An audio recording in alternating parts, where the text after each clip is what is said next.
Assalamualaikum warahmatullahi wabarakatuh.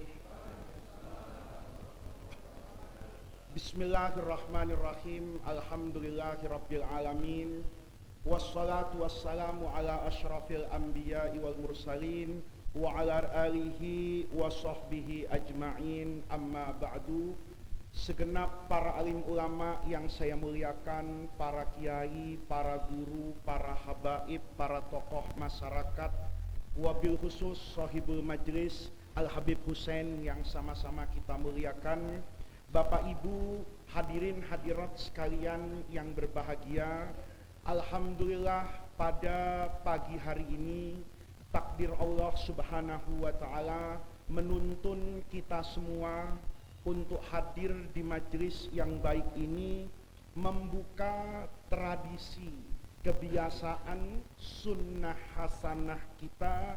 Setiap Ahad pagi pada setiap bulan kita memulai pengajian kitab Al-Hikam.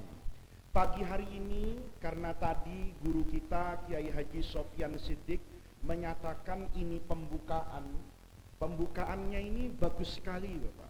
Yang pertama di bulan Muharram, yang kedua di bulan Agustus. Ini adalah sesuatu yang luar biasa. Di bulan Agustus ini kita semua sebentar lagi akan merayakan kemerdekaan Indonesia. Terkait dengan itu, sebagai pembukaan, saya ingin menyampaikan beberapa jasa umat Islam terhadap negara ini. Kalau orang kadang-kadang menjelaskan jasa umat Islam itu terlihat dari begitu banyaknya darah umat Islam yang tertumpah pada saat perang kemerdekaan, saya justru ingin membahas jasa umat Islam menjelang kemerdekaan, saat kemerdekaan, dan sesaat setelah kemerdekaan. Waktu negeri ini mau dimerdekakan, itu kan timbul para hadirin sekalian perdebatan panjang. Perdebatan panjang itu terkait dengan bentuk negara. Negara Indonesia ini nanti kalau merdeka, bentuk negaranya seperti apa? Sumber hukumnya dari mana? Perangkat negaranya seperti apa? Tentu pada masa itu umat Islam yang mayoritas itu memiliki aspirasi bapak-bapak agar bentuk negara ini tentu bersumber dari ajaran agama Islam. Tetapi nanti kontribusi ulama terhadap terwujudnya negara kesatuan Republik Indonesia itu luar biasa. Dari mana? Ini kalau kita bicara dari aspek apanya ini? Fikihnya. Supaya nanti orang mengerti bahwa negeri Indonesia ini didirikan oleh para ulama dengan kesadaran fikih yang luar biasa. Ketika para ulama kemudian berkumpul melakukan diskusi panjang, bentuk negara di dalam Islam itu apa? Ini penting sekali.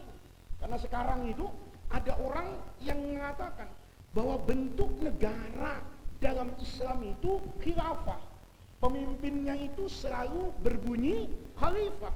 Padahal kalau kita lihat sejarah, khilafah dalam artian yang dimaksud khilafah itu cuma terjadi pada 4 al-khulafa ar-rasyidin. Sayyidina Abu Bakar, Sayyidina Umar, Sayyidina Utsman dengan Sayyidina Ali. Itu kemudian disebut dalam bentuk apa itu? Khilafah. Setelah wafatnya Sayyidina Ali, nanti setelah amul jamaah itu akan berganti kekuasaan di dalam Islam yang disebut dengan khilafah Umayyah. Nanti Umayyah jatuh, itu berganti dengan yang namanya khilafah Abbasiyah. Penamaan khilafah ini pada 2 dinasti besar atau nanti menjelang era modern itu ada namanya khilafah Utsmaniyah. Itu sebetulnya bapak-bapak berbeda dengan konsep khilafah yang ada pada masa 4 orang sahabat utama itu. Sayyidina Abu Bakar dengan Sayyidina Umar Itu tidak ada hubungan kekerabatan dalam artian sedarah, bapak, anak, ponakan, sepupu. Tidak ada. Nanti setelah Sayyidina Umar, itu yang menggantikan Sayyidina siapa ini? Sayyidina Utsman. Sayyidina Utsman dengan Sayyidina Umar, dengan Sayyidina Abu Bakar, betul dia satu suku Quraisy, tetapi dari klan dan famili yang berbeda. Sayyidina Umar itu dari Bani Adi misalnya, sementara Sayyidina Utsman itu dari Bani Abdi Samsin. Itu kalau kita lihat bapak-bapak, itu betul-betul mencerminkan sistem keislaman yang substansi Quran dan hadis itu diamalkan. Tapi setelah itu enggak. Yang jadi khalifah Muawiyah bin Abi Sufyan radhiyallahu anhu. Sayyidina Muawiyah ini nanti digantikan oleh anaknya, namanya Yazid bin Muawiyah. Tidak mungkin orang itu menjadi pemimpin pada masa itu kalau dia tidak lahir dari keluarga Umayyah, karena kekuasaannya namanya Umayyah. Jadi kalau kita baca khilafah Umayyah dalam cara pemilihan pemimpin, itu dengan Majapahit tidak berbeda, Bapak.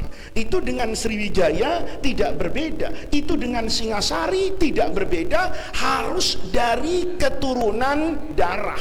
Sebetulnya mirip dengan apa itu? Kerajaan.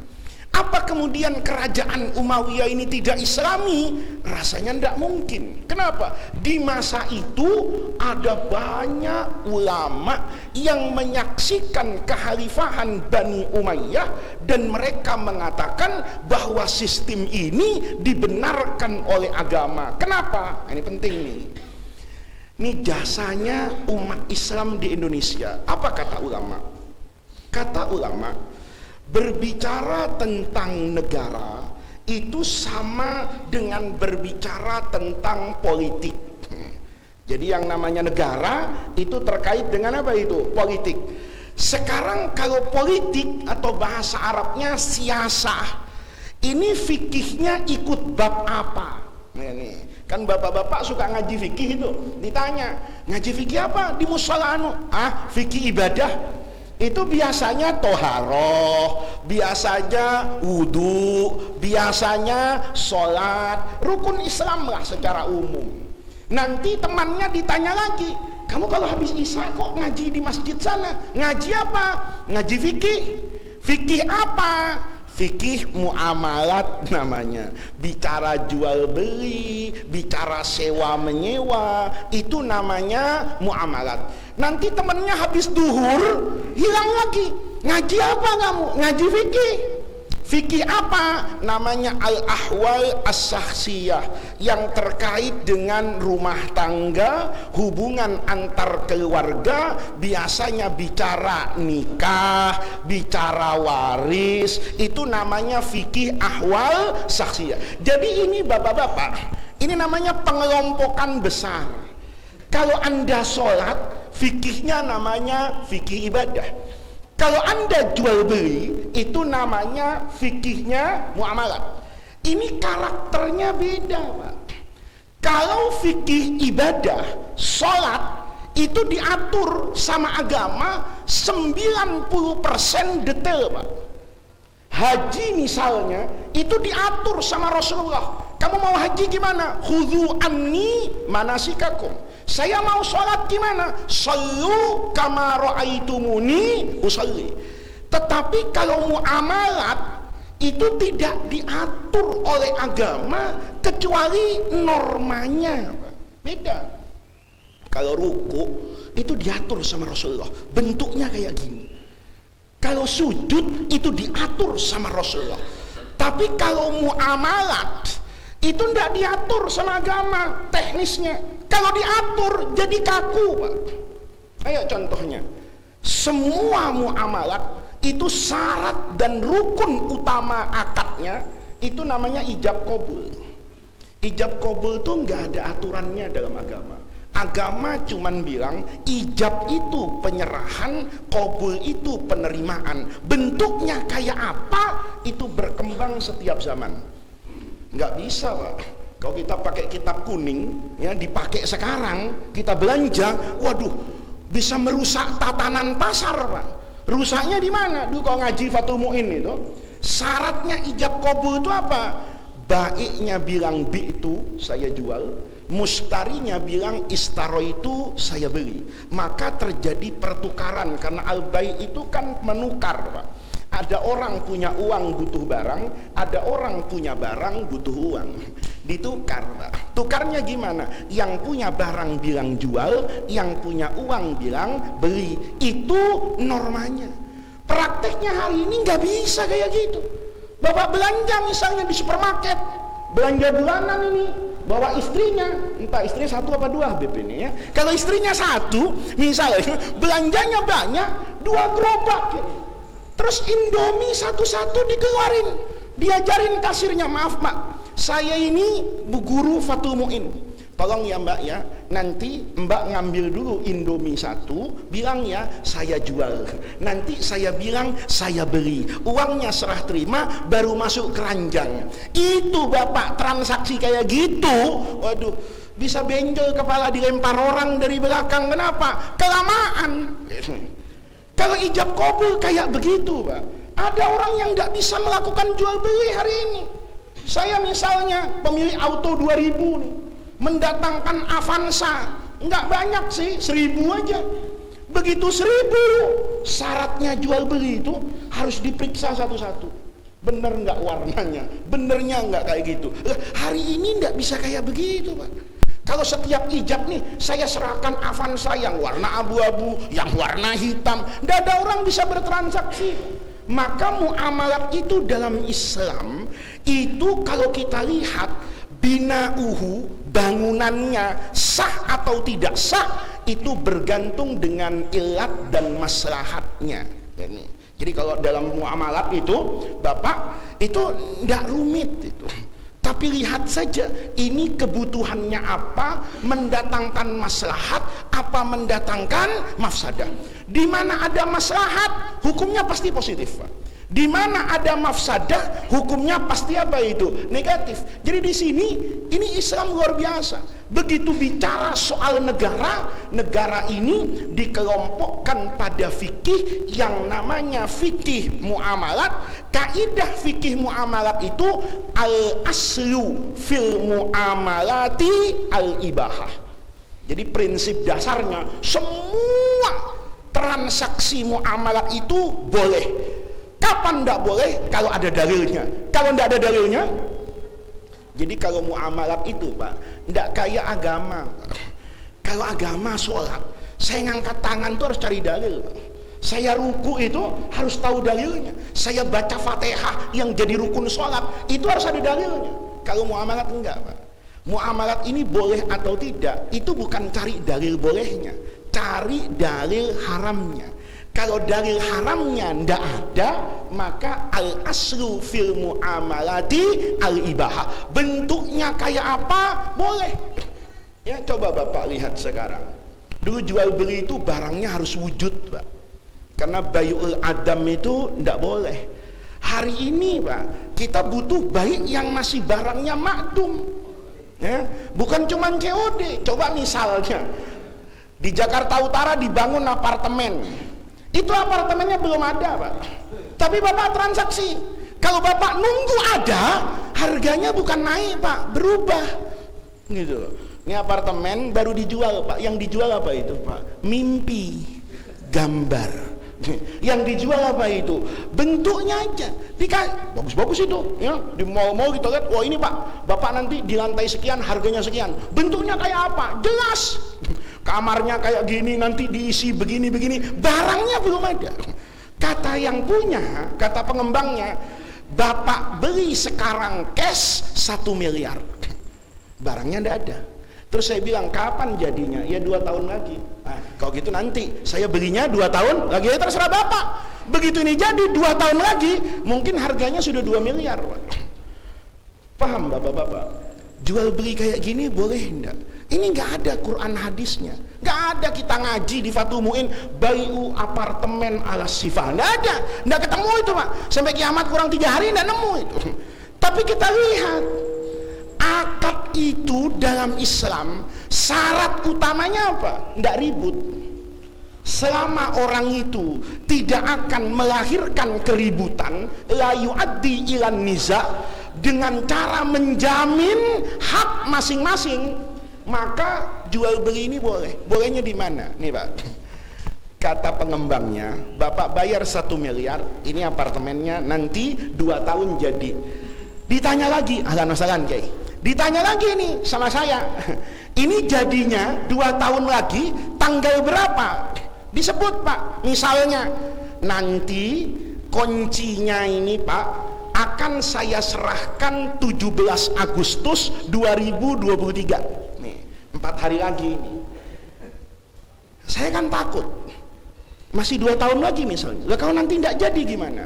Perjanjian Pak, setiap keterlambatan 1 hari saya akan membayar ganti rugi kepada Bapak 500.000 pengganti sewa hotel. Ini lihat, pengembangnya bilang kalau nanti 17 Agustus 2023 nih tidak diserahkan, maka setiap keterlambatan 1 hari saya akan membayar 500.000 satu. Kalau tidak bisa menyerahkan dalam tempo 6 bulan, maka saya akan mengembalikan uang Bapak secara utuh ditambah kerugian imaterial. Kerugian imaterial sebesar 500 juta. Logikanya, mana ada orang mau rugi 500 juta? Berarti ini menunjukkan kesungguhan dia. Kalau sudah seperti ini, agama mengatakan ini jual beli serius nih. Masing-masing pihak sudah menjaga apa yang menjadi masing-masing haknya dan apa yang menjadi masing-masing kewajibannya. Hukum fikihnya keluar apa ini? Halal. Itu sederhana Pak. Nanti semua hukum muamalat itu bisa dilihat kayak begitu. Semuanya bisa dijawab oleh agama. Kenapa? Karena al-aslu fil muamalat itu al-ibahah. Kalau nanti ada aspek yang haram, yang haramnya ini yang dilarang. Contoh Pak, ya, contoh nih Pak, jual beli sekarang itu kan aneh-aneh Pak. Ada yang aneh tradisional, ada yang aneh modern Pak. Yang aneh konvensional lama itu kembalian pakai permen Pak. Itu tidak pernah dibahas itu di musala itu. Apa hukumnya mengembalikan kembalian pakai apa ini? Permen. Bapak bayangin nih, Bapak belanja nih, sisa belanjaan Bapak 1.000 rupiah. 1.000 sekarang Pak, jujur aja loh, pemerintah itu nyetak uang 1.000 rugi Pak. Kalau dulu nyetak uang 1.000 zaman Kiai Sofyan Sidik untung. Kenapa? Waktu jadi santri rasanya mie ayam itu masih 200 perak mungkin. Uang 1.000 berharga. Sekarang kerupuk aja nggak dapat. Lalu pemerintah nyetak uang apa ini? 1.000. Itu ngeprintnya, nyetaknya, apalagi yang logam itu. Sebetulnya rugi Pak. Maka karena rugi, uang 1.000 itu nggak banyak sekarang. Karena nggak banyak, tokonya repot. Ini harus nyiapin ribuan. Ah gimana? Pakai permen. Ngomong sama beliau ini, Ustadz Umairoh, ya, gimana kalau yang 1.000 pakai permen? Lihat nih. Beliau mikir kan, mana kasirnya cakep lagi kan? Mau saya bilang nggak bisa, balikin 1.000. Wah, kayaknya pelit amat nih jadi ustadz kan begitu kan? Akhirnya dia ngomong, iya dah. Nih, Pak, permennya itu mungkin harganya 300 rupiah Pak. Bapak jangan berpikir ya timbang 1.000 aja ribet. Tapi saya punya jaringan Faiz Mart se-Indonesia Pak. Hari itu, dalam jam itu, yang transaksi kayak begitu bisa jadi 1 juta orang. Kalau 1 juta orang kali 1.000, maka hari itu saya dapat uang 1 miliar nggak pakai modal, modalnya cuma senyum. Maaf ya Pak, 1.000-nya permen aja ya. Iya, ridho ya Pak, ridho. 1 miliar saya. Itu termasuk akil amwalin nas bil batil atau tidak? Itu bukan urusan saya itu. Itu untuk urusan Kiai Umairoh itu, untuk menjawab itu beliau saja yang mikir itu. Tapi ini namanya apa ini? Ini namanya apa ini? Ini namanya muamalat. Dia bisa halal, dia juga bisa haram. Kenapa? Agama itu lentur pada aspek ini. Emani misalnya Pak. Emani itu sebetulnya dalam fikih ini dompet apa titipan? Beda Pak. Kalau saya nabung di bank, saya punya ATM-nya, punya buku tabungan, itu namanya nitip Pak. Saya nitip ya Bang, ini uang saya 10 juta. Itu bukunya hilang, ATM-nya hilang, duitnya nggak hilang.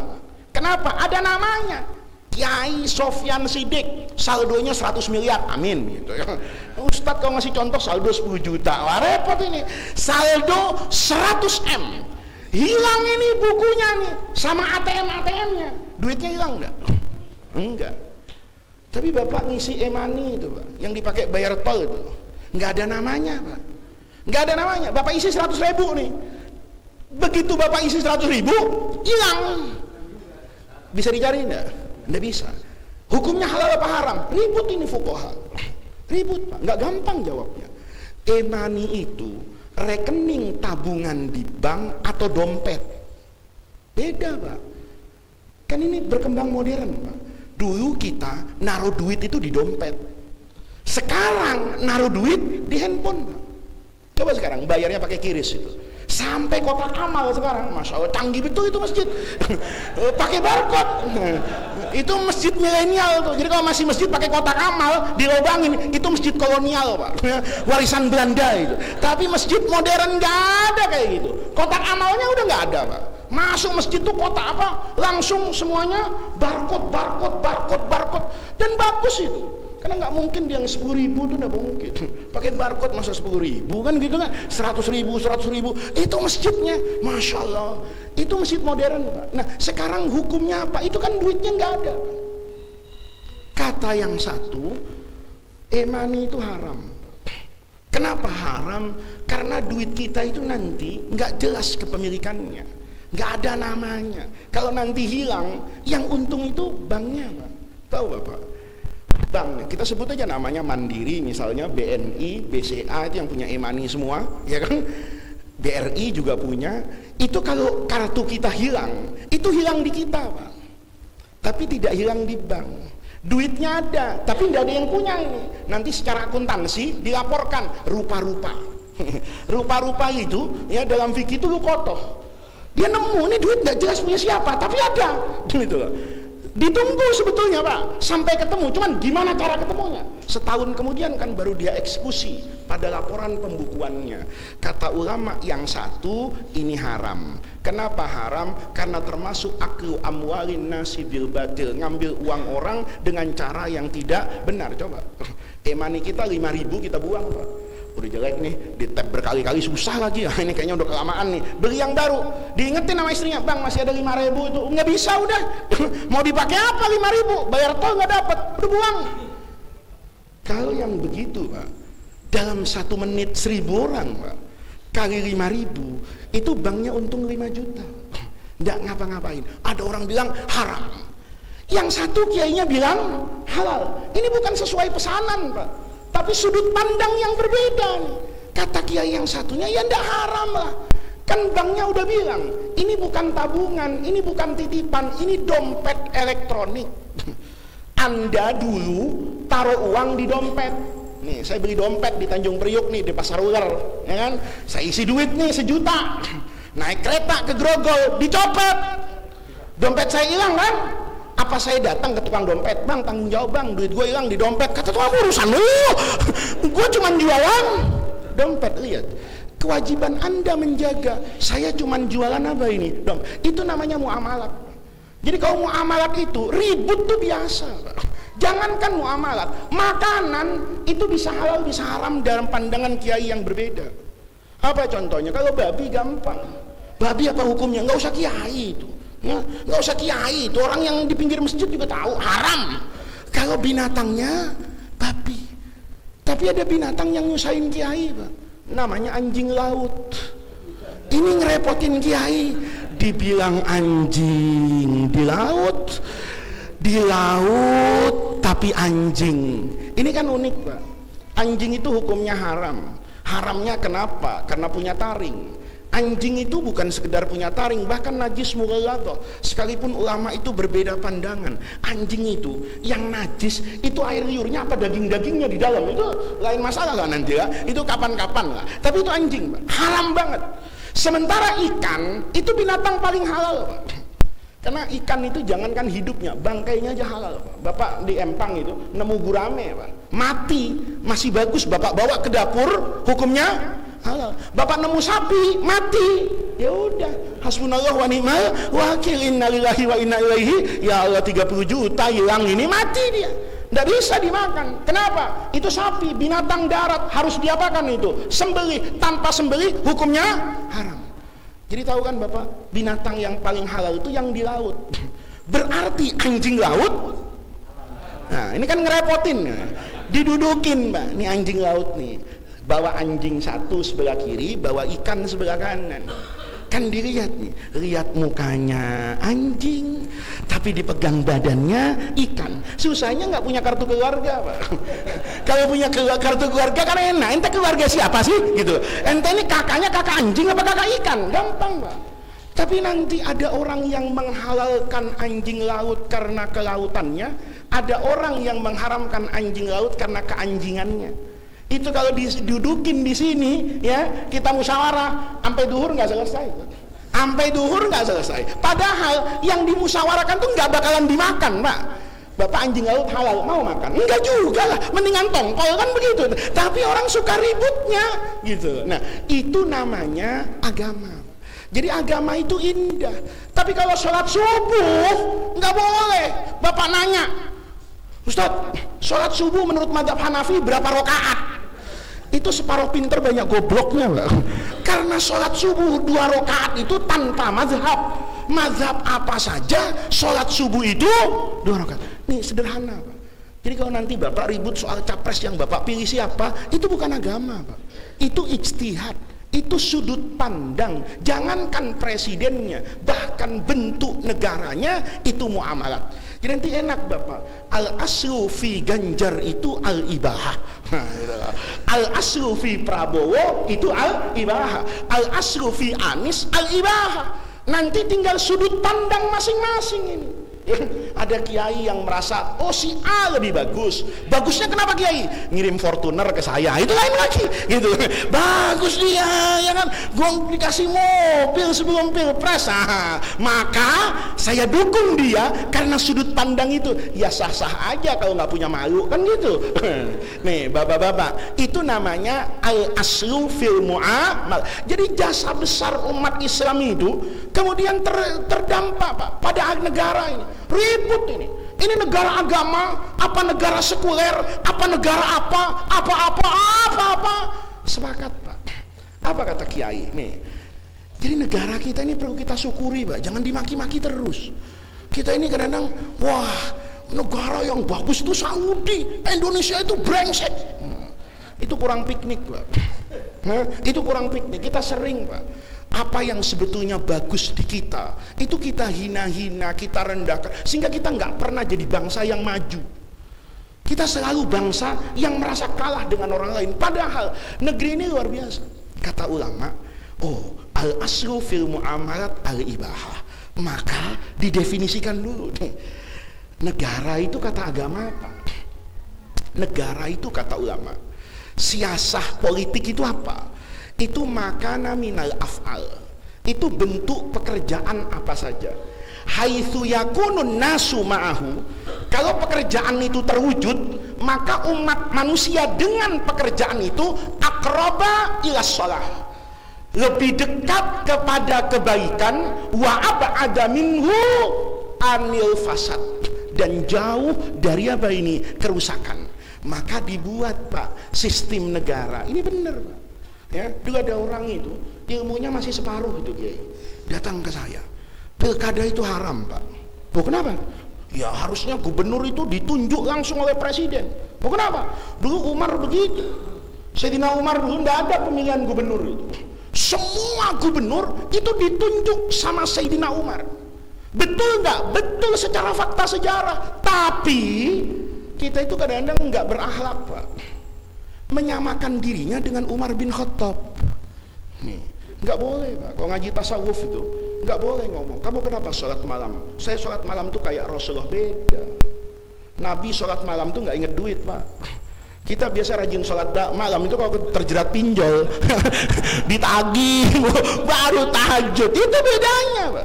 Rasulullah itu sholat tahajud itu nggak terasa Pak. Mau sakit kek, mau banyak duit kek, perang menang, perang kalah, tahajud aja. Kita miskin tahajud. nggak kaya-kaya ngambek. Ya Allah, udah setahun nggak ada manfaatnya kok tahajud. Sama aja ya, miskin, berhenti dia. Kan nggak sama dengan Rasulullah. Kenapa Pak Haji? Bininya 4, sunnah Rasulullah Sallallahu Alaihi Wasallam. Cakep bener itu, cakep bener. Tapi nirunya nggak pas Pak. Rasulullah nikah yang pertama dengan Sayyidah Khadijah, yang kedua dengan Sayyidah Saudah binti Zam'ah. Itu yang disepakati oleh semua ulama. Perempuan ini ngomong sama Rasulullah, Nabi, saya nggak usah digilir. Jatah saya kasih ke Ummul Mukminin Aisyah radhiyallahu anha. Kenapa? Saya udah tua Rasulullah. Ngapain kumpul sama orang tua?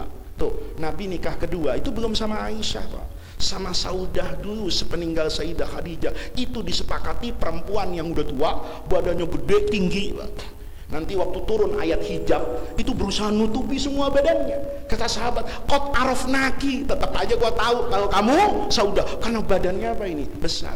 Nah, kita kan tidak ada yang nyontoh kayak gitu ya. Biasanya yang kedua itu biasanya lebih muda. Kalaupun lebih tua tapi pastinya lebih cakep. Kalau tidak lebih cakep mesti lebih kaya, itu pasti. Tapi Saudah itu bukan yang kaya, bukan yang cantik, bukan yang muda. Nah, ini kalau kita lihat, Pak. Maka di sini agama itu jelas, Pak. Kalau kita mau niru, itu kata agama. Yang penting bentuk negara itu aqraba ilas shalah, di mana itu mewujudkan kemaslahatan dan jauh dari kerusakan, maka hukumnya itu sesuai dengan Islam. Jadi nggak ada bentuknya. Bentuknya dikatakan mana yang membuat maslahat. Coba bayangkan Bapak tadi, kalau presiden sekarang kita kasih kekuasaan kayak Sayyidina Umar, Masya Allah, diktator Pak. Terus saya lagi yang menang pilpres, ya kan? Faiz sekarang buat Indonesia sistemnya kembali seperti Sayyidina Umar. Maksudnya tidak ada trias politika, tidak ada eksekutif, tidak ada legislatif, tidak ada yudikatif, semuanya di tangan khalifah, orangnya Faiz. Seminggu jadi Firaun, Pak. Kenapa? Gubernur Jakarta adik saya. Pasti itu ya, Gubernur Jawa Timur kakak saya, mesti ya, pasti itu Menteri Agama ponakan, ya kan, mesti itu. Coba bayangkan kalau itu yang terjadi hari ini, kita bisa bayangkan kerusakan itu apa. Maka dibuat sistem, Pak. Ini jangan kemudian kita ini kayak orang nggak sekolah gitu loh, Pak, kayak orang nggak pernah ngaji. Demokrasi itu haram, masa halal haram itu di voting? Kapan DPR itu berani memvoting sholat subuh itu wajib atau enggak? Ayo, kita jangan mulut kita itu kayak orang yang enggak pernah ngaji, enggak pernah sekolah. Demokrasi itu haram, masa hukum Allah itu berdasarkan voting? Pertanyaannya, negara kita ini nganut demokrasi, pernah enggak melakukan voting? Sholat subuh itu halal apa haram? Kita robah, gimana kalau subuh itu kita cancel lah, jangan jam 5 kayak sekarang. Repot buat orang ke kantor, pas-pasan waktunya sama jadwal kereta. Ntar aja subuh tak jam 8, setuju, stop. Atas nama demokrasi subuh jam 8. Ada? Kira-kira orang yang begitu? Nggak ada, Pak. Demokrasi itu rata-rata pada urusan apa itu? Muamalah. Negeri ini kayak apa? Di voting. Votingnya itu bener, Pak. Yang nggak bener apa? Nyolongnya. Gitu. Yang nggak bener itu apa? Korupsinya. Yang nggak bener itu apa? Kebobrokan mental pelaksananya, bukan sistemnya. Sistemnya harus kita dukung karena itu adalah cara yang terbaik pada masa ini. Nggak mungkin orang kayak sekarang tuh, nggak bener ini negara bangsa Indonesia, Malaysia, Saudi pakai paspor. Ini kan semua tanahnya Allah. Harusnya negara Islam itu bersatu. Oh iya, saya juga kepengen begitu. Tapi kira-kira kapan terwujudnya? Gitu. Jangan-jangan kiamat kurang 7 hari, kita baru sepakat warna bendera. Gitu. Kiamat kurang 7. Orang tuh jangan hidup di papan tulis, Pak. Hidup itu pada alam nyata.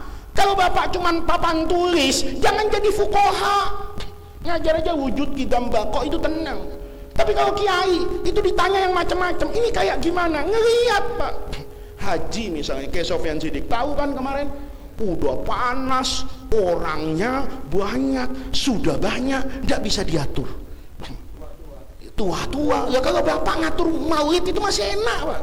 Ya, Istiqlal, Senayan, ini 3 juta orang turun ke tempat yang sama, titik yang sama, nggak bisa dilebarin. Kalau Bapak maulid bisa dilebarin, masjid nggak cukup, pakai jalanan. Arafah nggak bisa Pak, ini ada batasnya, nggak bisa dimelarin segitu-segitu aja. Ya fuqaha itu harus berani. Apa wukuf hari ini itu harus sama persis dengan wukuf zaman Rasulullah.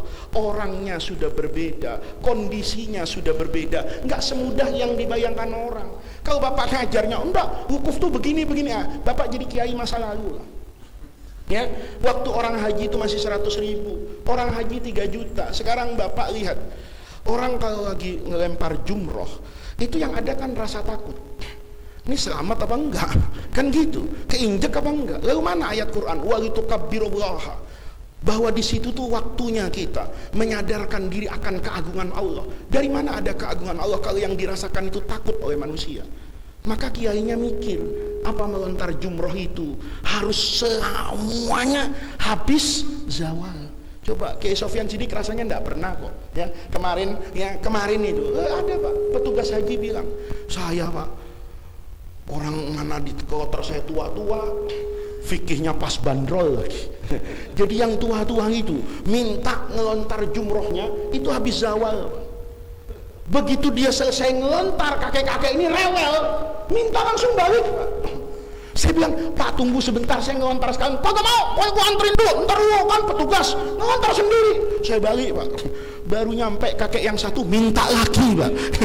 Saya sehari waktu habis duhur mondar mandir 3 kali ke jumroh, dan saya nggak punya kesempatan untuk melontar karena kakeknya udah takut. Saya pokoknya dia mau selamat sendiri. Pertanyaannya kapan saya ngelontar? Kalau saya bilang pakai fikih yang enak, ya ente ngelontar habis itu balik lagi. Mungkin kalau saya yang jadi petugas, saya jawab sama kiainya, udah kiai aja yang jadi petugas, jangan saya kan gitu. Coba mondar mandir itu jauh dari muaisim itu. Panas-panas. Nah itu namanya fikih Pak. Jadi ulama di sini bentuk negara itu kemudian dilihat, ini hebatnya negeri kita. Kata ulama, yang paling penting itu mewujudkan al-maslahah. Belajar kita dalam fikih itu ada namanya al-maslahah al-mu'tabarah, ada namanya al-maslahah al-mursalah. Nih, yang mu'tabarah itu ada ayat Qur'annya Pak. Ada namanya al-maslahah al-mursalah.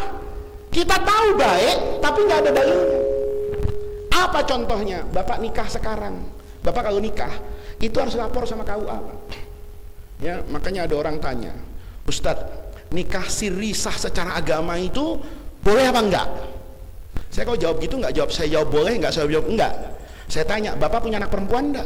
"Punya." "Kalau saya nikahi siri mau enggak anak Bapak?" "Ya nggak mau lah." "Kalau Bapak enggak mau, kenapa orang lain Bapak bolehkan?" Itu agama apaan itu? Itu kiai cap apa itu? Membolehkan orang lain tapi kalau dirinya enggak boleh.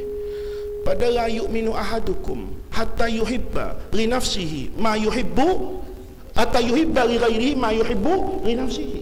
Ya saya kalau ditanya orang gitu Pak, "Pak Ustadz, saya mau nikah siri, boleh enggak?" Saya jawab, "Bapak punya anak perempuan enggak?" "Punya." "Kalau anak perempuannya dinikahi siri mau enggak?" "Wah, gua tabok." Kalau orang lain Bapak tabok, masa Bapak fatwakan di masjid itu boleh? Terus ngeyel, "Loh, tapi kan secara agama benar." Agama yang mana? Agama yang kapan? Dulu nikah siri zaman Nabi itu sah Pak. Kenapa? Kota Madinah itu semasjid. Masjid Nabawi sekarang itu, itulah kota Madinah zaman Rasulullah. Jadi orang itu mau ngebesan tahu siapa calon suaminya, ono sono, tahu jelas ini. Memang masih bujangan. Ini kadang-kadang udah punya cucu ngaku berjaka gitu. Diapain? Casingnya diedit, paham Pak? Ya kan? Luarannya dibawa ke salon, cakep banget kayak muda. Diajak lari ke pelumpang, napasnya Senin Kemis Pak. Kata bininya, "Ini apa-apaan suami gua?" Ya kan sama kayak beli mobil bekas itu. Luarnya cakep, mengkilat, masuk tol 5 menit mogok Pak. Kenapa? Mesinnya tua. Onder dirontok, digas. Itu Bapak, itu namanya muamalat. Kenapa zaman dulu Nabi itu rukun nikah itu sederhana cuma 5, tapi hari ini Bapak bisa dikejar-kejar secara hukum kalau nikah ndak pakai KUA. Kenapa? Bahaya Pak. Kalau ndak pakai catatan, nanti ada hak orang lain yang tersia-siakan. Dinikahi siri Pak misalnya. Oke, tahu-tahu hamil punya anak, bisa punya akte lahir Pak. Kalau nggak ada surat nikahnya, nggak bisa. Kalau nggak punya akte lahir, bisa bikin identitas di negeri ini. Nggak bisa. Kalau nggak ada akte lahirnya, anak bapak sekolah pertama itu yang ditanya aktenya. Ini anak siapa pak? Ya anak saya.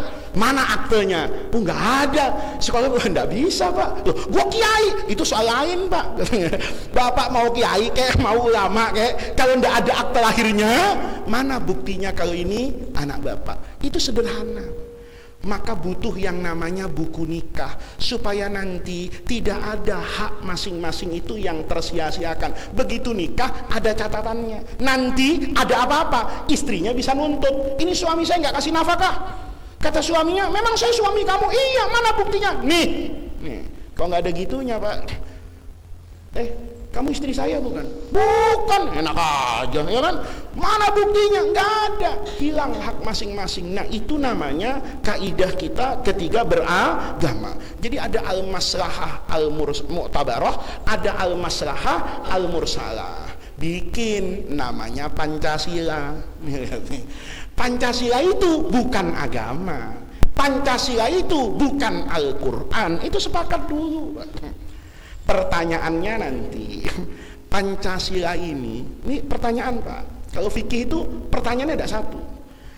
Pancasila itu bertentangan dengan agama enggak? Itu satu. Yang kedua, dibalik, apakah Pancasila bertentangan dengan Al-Quran? Pertanyaan nomor satu. Pertanyaan nomor dua, apakah Pancasila sesuai dengan Al-Quran? Itu beda. Ini bertentangan atau tidak? Berarti dicari apanya itu? Pertentangannya. Yang kedua enggak, apakah Pancasila itu sesuai dengan Al-Quran? Dicari kesesuaiannya. Yang ketiga lebih ekstrim lagi, apakah Pancasila itu mewakili pandangan Al-Quran?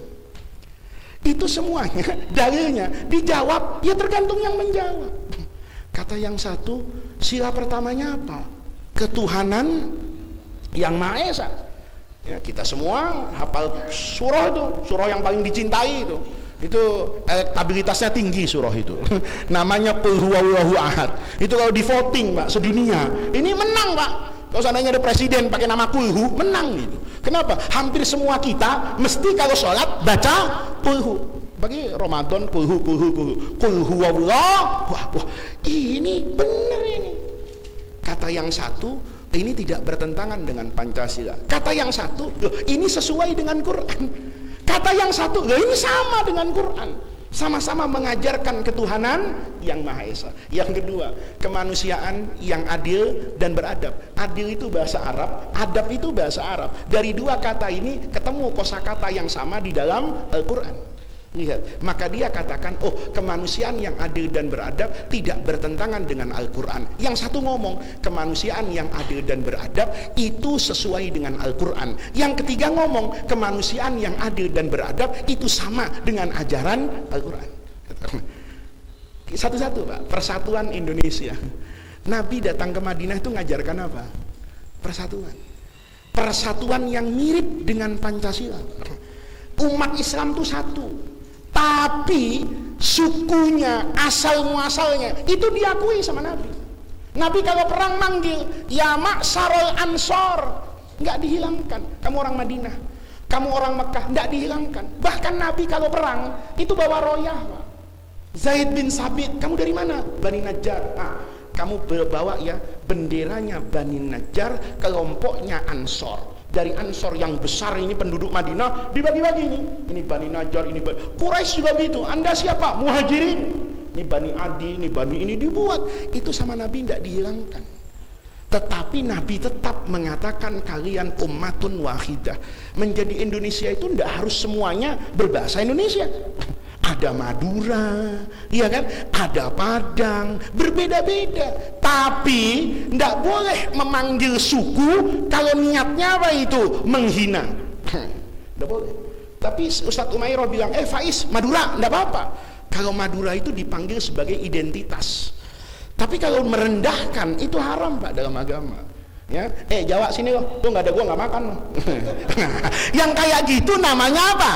Merendah. Tapi kalau dipanggil Al-Jawi boleh. Kenapa? Untuk menunjukkan saya orang Indonesia, tapi keindonesiaan saya tidak menghilangkan identitas saya sebagai orang Jawa. Itu dilakukan sama Rasulullah.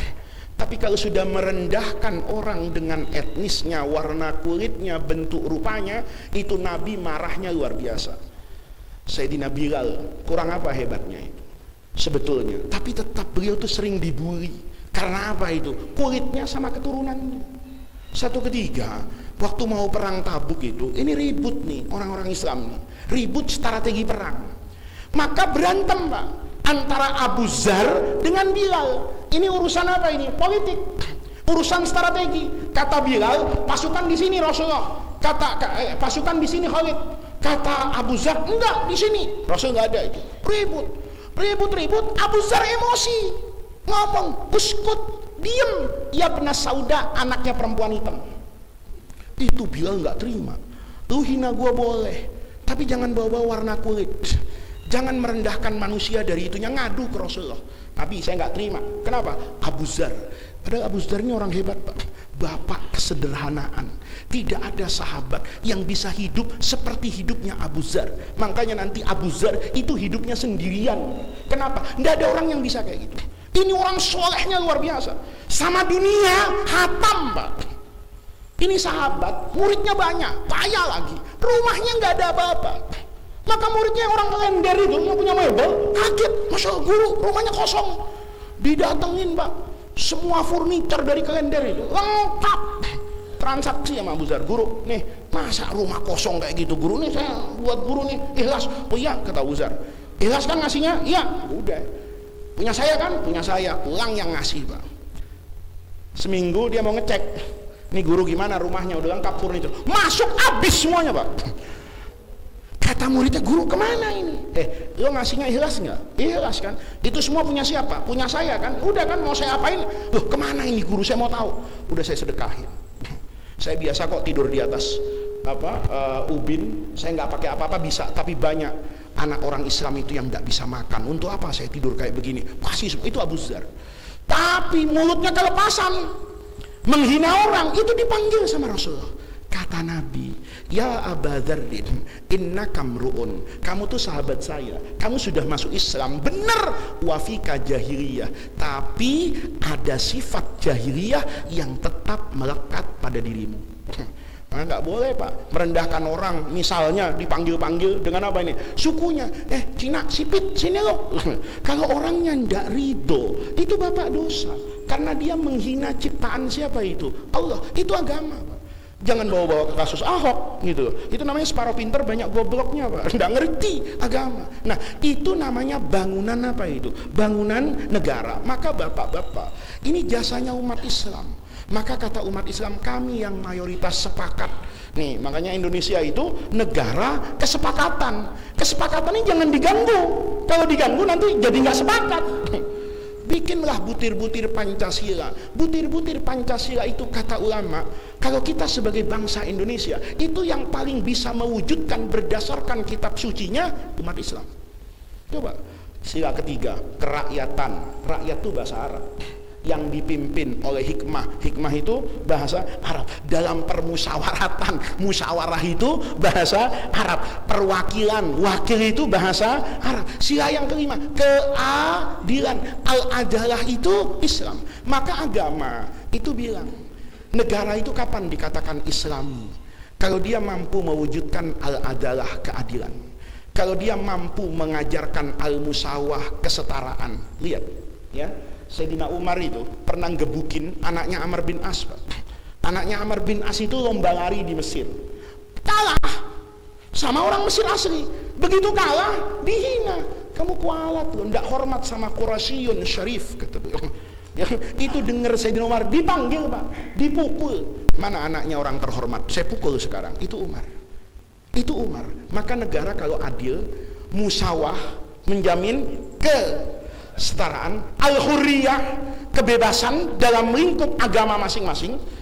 Kemudian ada asyura, musyawarah, ada raqabatul ummah, ada pengawasan secara sosial, yang maling ditangkap, yang tidak benar dihukum, yang berprestasi dikasih hadiah, dikasih jaminan, macam-macam. Maka negara itu dikatakan negara apa itu? Islam. Nah di situ Pak, maka dulu ulama NU itu ketika bermusyawarah di Banjarmasin itu membangun negara. mempertanyakan status Indonesia. Ini kalau kita gali Pak, ya, sampai duhur ini. Kenapa? Ini fikih Pak. Waktu itu masyarakat nanya sama Kiai, Kiai, anak saya ini berjuang untuk Indonesia, mati Kiai. Matinya mati apa? Kan ada statusnya Pak. Mati syahid apa mati sangit? Gitu. Mati syahid apa mati sia-sia? Kiai baru sadar, kata Kiai, oh iya ya. Kalau mati syahid itu kan bergantung dia mati itu untuk apa, bela apa?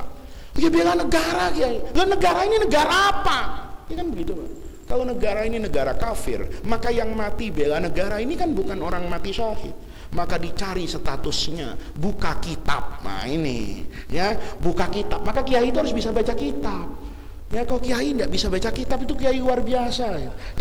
Ya jadi saya kepengen di Indonesia itu nanti semua orang yang duduk di ada Kiai itu dites gitu ya, mau jadi ketua NU, mau jadi ketua Muhammadiyah, mau jadi majelis ini gampang kok ya, pakai standar. Di kecamatan Fathul Qorib, di provinsi Fathul Mu'in, ya kan? Nanti Indonesia ya baca muhadzab kan gitu selesai, ya kan? Yang satu baca Bukhari, yang satu baca Sahih Muslim, itu karena dulu buka kitab. Ketemu ada kitab namanya Bughyatul Mustarsyidin. Di situ ada takbirnya. Kapan dar negeri itu dikatakan Darul Islam, kapan dikatakan Darul Harbi. Kalau mayoritasnya orang Islam bisa mengerjakan pokok-pokok keimanannya, pokok-pokok keislamannya, maka negeri itu statusnya Darul Islam. Yang mati membela Darul Islam hukumnya mati syahid. Coba. Jadi ini sekedar pembukaan pengajian gitu. Jadi Islam itu luar biasa, memberi solusi. Sekarang aja Islam dikatakan banyak memberi masalah ya, karena Bapak kalau maulid bikin masalah itu. Masalahnya apa? Proposal. Kenapa proposal? Karena nggak pernah nabung.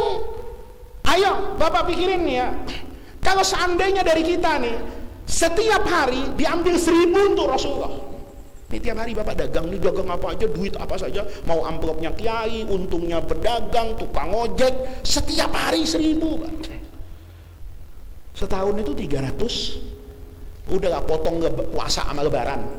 Lebaran sama puasa banyak pengeluaran Pak Ustadz, udah 300 aja dah. 300 hari kali 1000, kumpul duit 300.000 Pak. Kalau satu RT, satu orang untuk maulid nyumbang 300 Pak, Masya Allah, itu dinampan satu kambing Pak, ya kan? Nggak betot-betotan, tarik-tarikan gitu loh antar 3 orang. Kenapa? Kambingnya banyak. Itu kita pikirkan. Tapi kita nggak pernah berpikir secara apa itu jernih. Akhirnya setiap mau bikin acara jadi proposal, jadi masalah Pak. Setiap orang, coba Bapak, kalau hari ini Pak, semua orang yang di rumah punya beras, sebelum masak bininya suruh nyimpen segelas Pak, dipotong segelas aja. Pokoknya tiap masak sebelum masuk rice cooker itu beras ambil segelas Pak, taruh di tempat Pak. 11 bulan sebelum puasa kumpul beras banyak nggak Pak? Banyak. Ada orang dagang, Bapak larang, bermartabat, Anda jangan dagang ya, sekarang hormati orang yang puasa. Duit saya gimana? Ini duit sebulan 3 juta, ini berasnya. Itu solusi Pak. Kalau kayak gitu Islam bermartabat. Tapi kalau kita cuman, wah yang nggak puasa itu nggak menghormati agama, yang ngomong gitu enak ya, habis subuh kultum, kuliah duha, duhur, waduh ini lagi panen-panennya Ustadz bulan Ramadan, ya kan, sehari 5 tempat, amplopnya berapa, oh itu haram. Tapi ada orang Pak yang bercucur air mata nggak bisa puasa, itu bukan karena nggak puasa, keadaannya, masyarakatnya zalim. Saya pernah Pak ditanya di Masjid Nurul Bahri itu, di Pelabuhan Sunda Kelapa itu, orang bubar semua, itu kakek-kakek Pak, tidak kurang tua dari usianya ayah saya. Itu datang ke saya, mungkin 15 tahun yang lalu kejadian itu. Sebubar semua masjid itu Pak Ustadz saya mau nanya, tapi berdua aja. Ada apa Pak? Saya enggak puasa. Saya dengar kayak gitu, merasa ini orang soleh Pak. Dia enggak puasa itu berani lapor sama saya, itu soleh Pak. Kita kadang cuek aja kan, bodo amat. Saya enggak puasa. Kenapa Bapak enggak puasa? Saya Pak enggak puasa supaya yang 5 di rumah bisa puasa. Kalau saya puasa Pak, nanti yang 5 di rumah enggak puasa. Loh kenapa? Ya karena enggak ada rezeki Pak. Anak saya, cucu saya itu alhamdulillah istiqomah Pak, istiqomah miskin. Istiqomah miskin. Maka saya kerja. Kalau saya nggak kerja Pak, nanti cucu saya itu ngelihat nggak ada duit ngojek payung Pak. Begitu keluar ke pasar kemana, dia nggak kuat Pak, jadi kuli pasti nggak puasa. Hari ini saya bilang sama anak istri saya, sudahlah di rumah. Nanti bapak yang cari uang, tapi usia saya Pak, ngangkut semen Pak ke kapal kayu di pelabuhan Sunda Kelapa itu. Naik tangganya bapak tahu kan? Balok begitu Pak. Ya, jam 2 siang panas-panas itu ngangkat kayak gitu. Saya bukannya enggak mau puasa Pak, bisa mati saya kalau puasa. Ayo, Ustadz yang bilang haram, nah, coba tukar kedudukannya, ya kan? Ustadz yang ngomong haram itu suruh manggul semen 2, itu dari siang sampai apa itu? Salah-salah udah protes kepada Allah itu. Salah-salah sudah berubah keyakinannya kepada Allah. Nah, ini namanya bapak-bapak. Islam harus ngasih apa ini? Solusi. Kalau ada orang kayak gitu, yang dimarahi itu jangan yang enggak puasanya aja. Tetangganya itu loh. Ya, yang beli kuota tiap bulan 500.000 itu tanya gitu. Yang iPhone-nya bagus-bagus itu tanya, mana kepedulian Anda? Sehingga nanti agama itu bisa menjadi apa ini? Solusi. Seperti para ulama dulu yang selalu memberi solusi kepada umat. Nah, ini hikmahnya kita melakukan pembukaan pengajian di awal bulan Agustus ini. Ada kemerdekaan, kita harus bangga menjadi umat Islam di Indonesia, bahwa dahulu guru-guru kita adalah orang yang selalu memberi jalan keluar pada kebuntuan persoalan kebangsaan dan kenegaraan. Diberi jalan keluar itu berlandaskan Quran, hadis, dan ijtihad ulama. Pertanyaannya, mampukah kita meneladani mereka untuk menjawab persoalan dan tantangan hari ini? Mudah-mudahan Allah jadikan jam'ana hadza jam'an marhuma wa tafarruqana min ba'dihi tafarruqan ma'suma. Mudah-mudahan Allah Subhanahu wa ta'ala senantiasa memberkahi kita semua, menemani kita semua, membersamai kita semua, dan bertemu dengan ridho Allah Subhanahu wa ta'ala. Rabbana atina min ladunka rahmah wa hayyi lana min amrina rasyada. Allahumma la tahrimna khaira ma indaka li syarri ma indana. Kurang lebihnya saya mohon maaf. Wallahu muwaffiq ila aqwamit thoriq. Assalamualaikum.